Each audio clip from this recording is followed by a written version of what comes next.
Good morning, everyone. Happy Thursday. Hope you're doing well. Today's video is going to be a short lesson. And in some of my prior videos, you've heard me talk about lead time. And the reason I kind of want to dive into this a little bit deeper is I want to show you how it can affect pricing as it relates to your truckload carriers, okay? Certain modes it's not going to affect. I'll touch on those a little bit, but let's kind of dive into this, to get started, all right? So let's just say your company has just completed an RFP, okay? You've gone through your list, you've worked with your carriers, and now they've come back and given you pricing, okay? So let's just say in that RFP, right, we're going to use simple numbers. On paper, it's showing you $1 million in your freight spend that you're going to save, okay, off of your freight spend. Now, what's important to consider, and I've tracked this in my career, is I like to look at lead time, okay? What sort of amount of time do companies provide carriers when they have freight that they need to ship, okay? So let's just say, for example, you have a truckload of pallets that you're going to ship from Philadelphia to Chicago, all right? So let's just do Philadelphia to Chicago, okay? And let's just say this lane is going to cost you, on paper, your carriers have given you rates, right? You've gotten a list of maybe 5 different prices from 5 different carriers. Let's just say it's going to range from $1,800 to maybe, I don't know, $1,975. Again, just making up numbers, right? So now you have your product, you've produced it.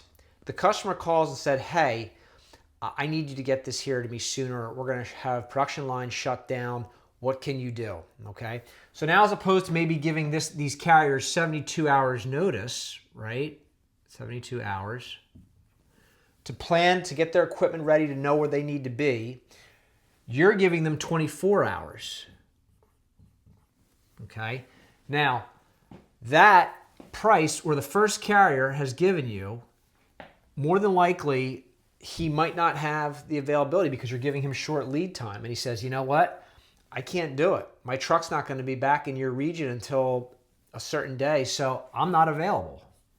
So you continue to go down your route guide, right? And you follow it and you find what carriers are available. And more than likely, you're going to maybe get to the bottom of this list. Or if the market's very tight, okay, meaning that the demand exceeds the supply of trucks, you might go over this. This price might be the bottom price you have on your route guide, and now all of a sudden you're going to spill into the spot market where you have to buy ad hoc, right? So I have seen examples, and again, I'm just using round numbers, but if you are going further in your route guide, in some cases you're going to your spot, I've seen companies pay more, about $200 to $400 more on a truckload shipment versus their contracted rates. Okay. Now, I would also tell you, I had mentioned what the market conditions are. If you're in a soft market and you're giving short lead time, okay, maybe still your first carrier can't take it, but maybe your second or your third carrier takes it. But if you're in a tight market like we had in COVID and you're giving short lead time, odds are you're going to pay more in transportation. So it's very important that when you look at these paper rates, you don't get so excited. You really need to understand what kind of lead time historically you're giving these carriers, okay? So we'll go back to that $1 million number I gave you. On paper, it's $1 million off your freight spend, but 30% of your shipments, you're giving less than 72 hours lead time. Now maybe you're saving just $700,000. It's really important to put that in perspective, okay? So let's say you have the same lane, okay? And we're going to back this out here a minute, all right?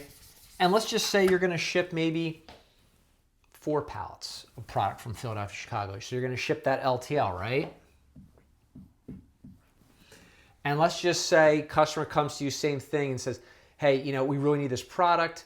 We're going to shut down lines. Now, this is where it gets interesting. You can go to them and say, hey, Mr. Customer, we were going to ship this to you LTL. And let's just say 4 pallets to ship to Chicago. I don't know. Let's just say it's $854. I'm just making up a number, okay? But if you want, I can ship a truckload, and you can go back to those rates I gave you of $1,800, $1,925. Give them the option, okay, and see what they want to do. If they say, no, that's fine, ship it LTL, that's okay. You can still give short lead time. So let's just say you come back, you have the product in stock, it's 1 o'clock in the afternoon. You call your LTL provider and say, hey, I have 4 pallets I need you to pick up. That truck might already have too many stops, or they say, hey, sure, you can do it same day, but they get delayed making those pickups. Because if you think of LTL, it's a multi-stop truck, right? They might pick up anywhere from 15 to 20 customers in a day, deliver to 15, 20 customers in a day. And if one of those customers is backed up or they don't have their paperwork ready and it's delaying the carrier, you might miss this pickup. So let's just say, for argument's sake, you called in at 1 o'clock. They say they can get to you, but the reality is they got held up, they missed it. So now you have to roll this shipment to the next day. So the first thing you're going to do is you're going to tell the customer, right, the LTL carrier couldn't make the pickup. Do you still want to ship at LTL? Let's assume they do. So that price of $854 for yesterday is still going to be the same price, $854 the next day. Because again, to them, it's not, they have enough business, they're picking up other products. This is still the price you're going to pay, right? So just something to keep in mind and consider that, you know, when you're thinking about your business and your network and you're going out to these RFPs and you're working with these carriers to get pricing, only truckload focus on, right, we're talking about. It's just important to understand that lead time matters. And again, in a tight market, it's really going to matter. In a loose market, maybe you can get away with it and you maybe are going a little bit further down your right guide, or maybe the primary carrier can still take it. But the bottom line is you need to look at that. You need to understand that and see how it affects your pricing, okay?